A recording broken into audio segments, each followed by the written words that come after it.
We called the post office, and the postal inspector went to the post office, grabbed all of the envelopes. That we were able to stop the mailing of the envelopes, but the problem is she had already given the number from the gift cards.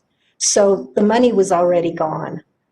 This was really heartbreaking to see, and that's why we felt like we really need to get that message out. Police don't do that. We don't ask for money over the phone. So we just want our, citizens out there to know this and know that if you have a question, you can call the dispatch center or the non-emergency number in your area to verify.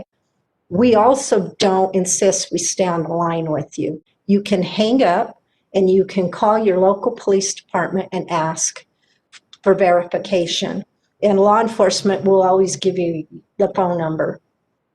One of the other things that's going on is they do use law enforcement. So when somebody gets scammed, they show up at our office extremely angry, and they want to go to fists with us because they truly believe that we took their money, but it isn't law enforcement, it is scammers. So anything that the media can do to help us get that information out, we would be so grateful.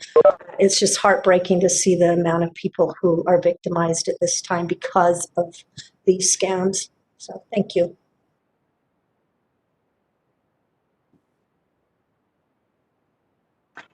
And I think we'll turn things over now to Paul Leggett. He is the Director of Aging and Adult Services for Salt Lake County. And Paul, you can speak a little bit more about... I can't hear you. So I can hear Chloe. Can everyone hear Chloe or no? Yes. Okay. She's kicking it over to Paul Leggett, our lead for Aging Services. Good morning. Can you hear me okay?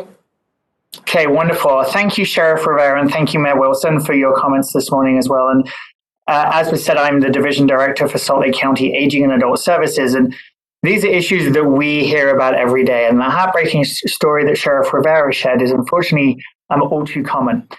We often get calls from folks that have been scammed and really not knowing what their recourse is. And oftentimes there is very little resource. So we really want older adults and their families to be very vigilant. Not only at this time of year, but these scams happen throughout the year. But we do see an increase around the holiday time. I think people, there's a couple of reasons. One is I think people's hearts are maybe a little bit more open to those emotive stories, especially around grandchildren. We see a lot of scams that involve grandchildren. We also see a lot of scams around Medicare. Currently, it's open enrollment for Medicare through December 7th.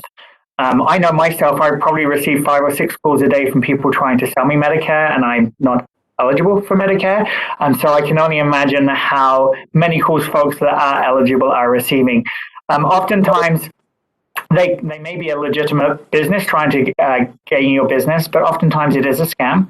Here at Salt Lake County Aging and Adult Services, we run the Senior Health Insurance Program where we provide unbiased Medicare counseling. So if you do have questions about Medicare, please get in touch with us. We can put you in touch with one of our specialists who can really guide you through that and give you information about what might be the best Medicare plan for you. As Sheriff Rivera said, not only do law enforcement agencies rarely call or they give you a callback number, but the same applies to Medicare or Social Security Administration. These agencies will rarely call you, if ever, and you should always ask for that person's name and then call back on a verified telephone number. Don't necessarily call back on the number they called you from, but call back on the verified Social Security number or the Medicare number and ask for that agent or that customer service representative. Text messages, we see a lot of scams that start via a text message. Any text that you receive from unknown numbers asking for information, do not respond to. Again, try and verify. If you think it may be legitimate, try and verify that with the agency. But please don't share any information via text message, and the same with via email. Be cautious.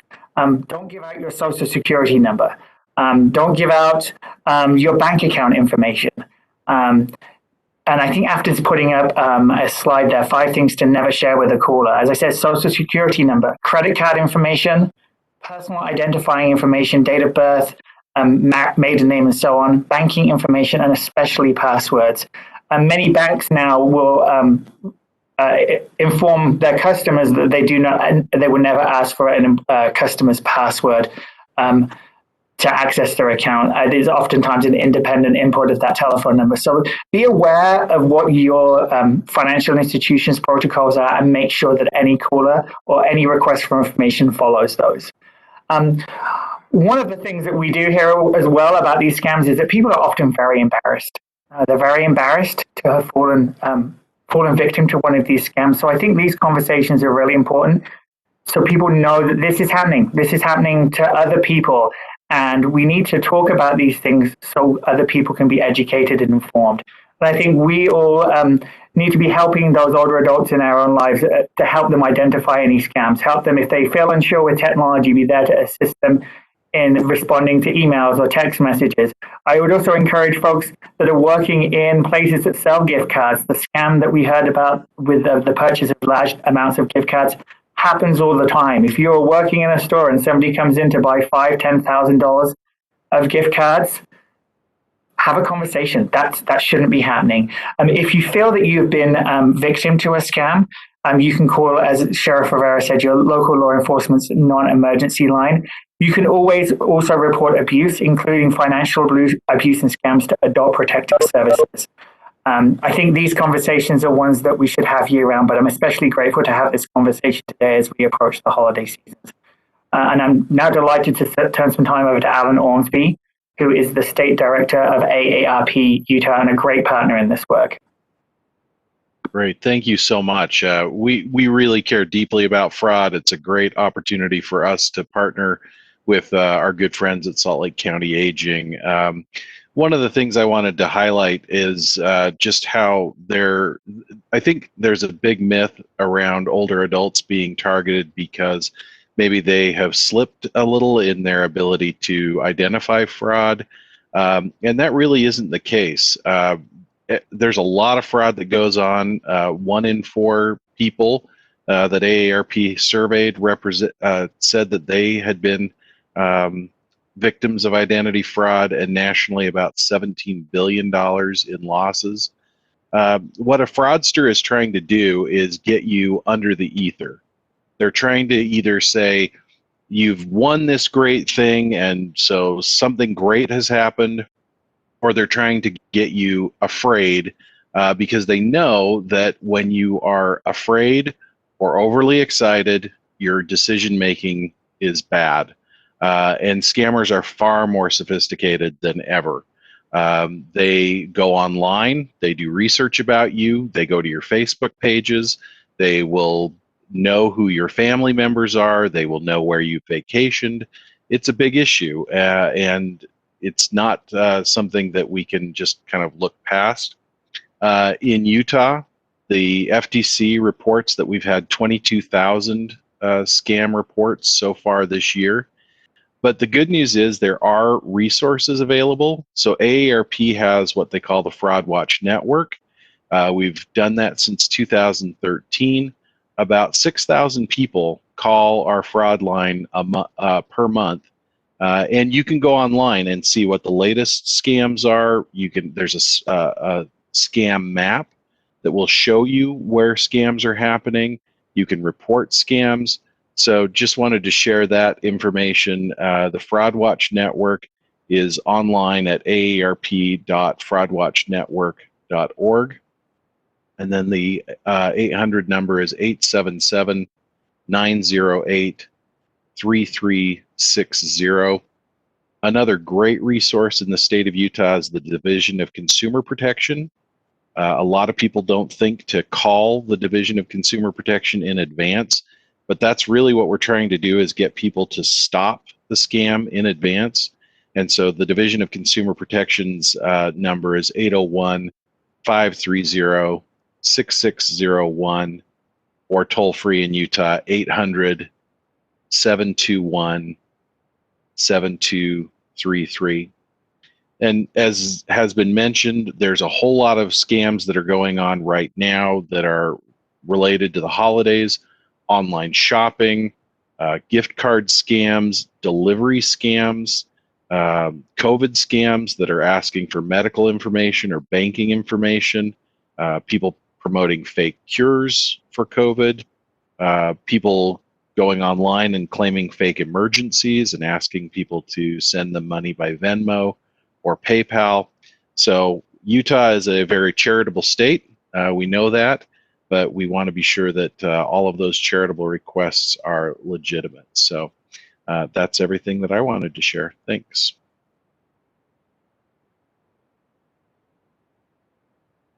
Can you guys hear me? Okay, Mayor Wilson, we'll send it back to you to wrap up and then open things up for questions. Well, obviously this is an important issue, and I want to thank, our partners in this. Our aging services teams are amazing, Sheriff, and of course, AARP and the work that you're doing. And I think this is one of those issues that, of course, our state cares about, we care about, and more work to be done, but anything you can do to help us, as was mentioned by Sheriff Rivera and others, will be greatly appreciated. So with that, any questions for any of us, we're more than happy to take a minute.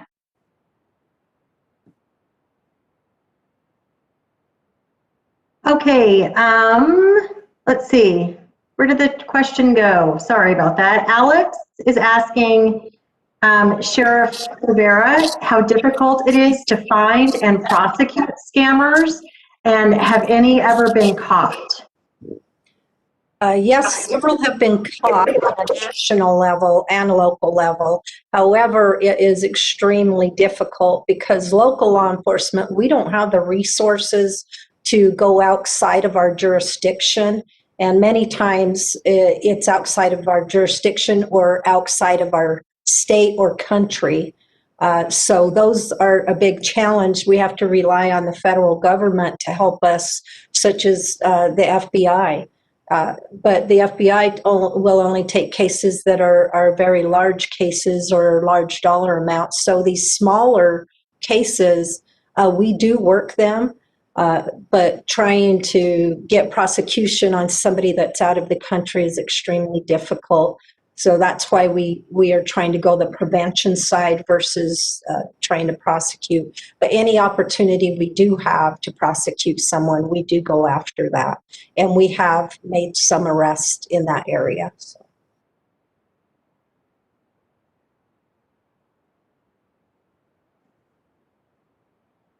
Any other questions?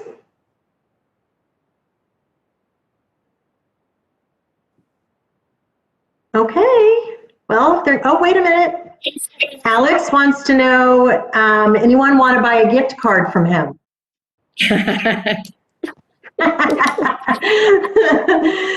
You're funny, Alex. Hey, if it might be some good press going forward, you might want to call me.